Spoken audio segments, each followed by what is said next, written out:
চট্টগ্রামের ঐতিহ্যবাহী আব্দুল জব্বারের বলি খেলা শত বছরের ইতিহাসে গড়া এক অনন্য আয়োজন, যার সাথে মিশে আছে বাঙালির সংগ্রাম, সংস্কৃতি আর ঐতিহ্যের গল্প।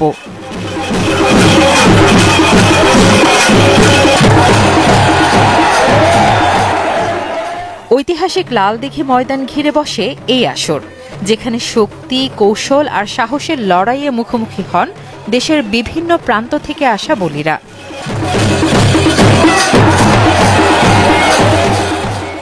1909 সালে বক্সিরহাটের আব্দুল জব্বার সওদাগর তরুণদের ব্রিটিশ বিরোধী আন্দোলনে উদ্বুদ্ধ করতে শুরু করেছিলেন এই বলি খেলা। সময় বদলেছে, কিন্তু ঐতিহ্য বদলায়নি।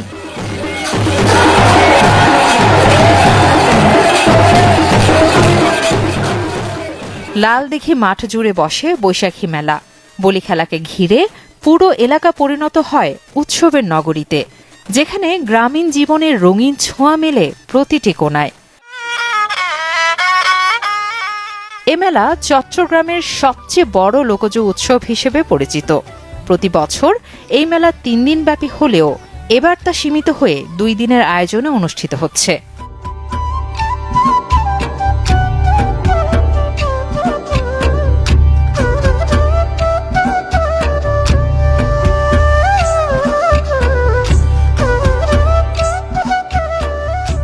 এ মেলায় পাওয়া যায় গ্রামীণ হস্তশিল্প, ঐতিহ্যবাহী খাবার, মুড়ি, মুড়কি, জিলাপি, দই বড়া। আরও থাকে বাচ্চাদের খেলনা, গয়নাগাটি, তালপাতার পাখা, বেতের মোড়া, শীতল পাটি ও নানান প্রয়োজনীয় সামগ্রী।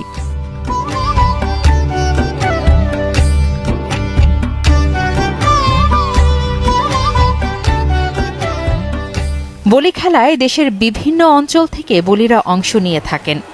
এক একটি লড়াই ঘিরে তৈরি হয় চরম উত্তেজনা ও দর্শকদের উচ্ছ্বাস।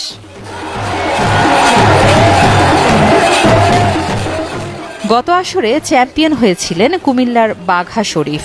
তিনি টানা 2 বার শিরোপা জিতে নিজের আধিপত্য বজায় রাখেন।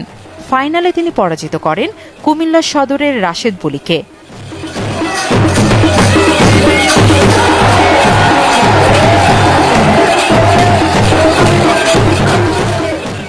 বলি খেলা ও মেলা কমিটির সাধারণ সম্পাদক এবং আব্দুল জব্বার সওদাগরের নাতি শওকত আনোয়ার জানান, চট্টগ্রামের ঐতিহ্যবাহী আব্দুল জব্বারের বলি খেলা অনুষ্ঠিত হবে 25শে এপ্রিল শনিবার। 117তম আসর বসবে ঐতিহাসিক লালদীঘি মাঠে। ইতোমধ্যে বহু বলি অংশগ্রহণের জন্য নিবন্ধন সম্পন্ন করেছেন। 2 দিন ব্যাপী এই বর্ণাঢ্য আয়োজন সুষ্ঠুভাবে সম্পন্ন করতে নেওয়া হয়েছে নানা প্রস্তুতি।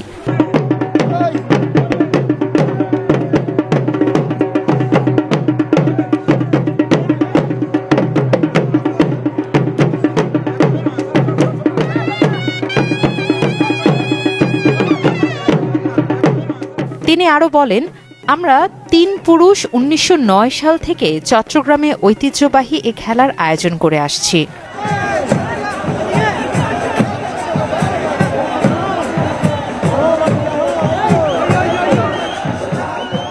প্রজন্মের পর প্রজন্ম ধরে আয়োজিত এই বলি খেলা আজও চট্টগ্রামের সংস্কৃতির এক জীবন্ত প্রতিচ্ছবি হয়ে রয়েছে।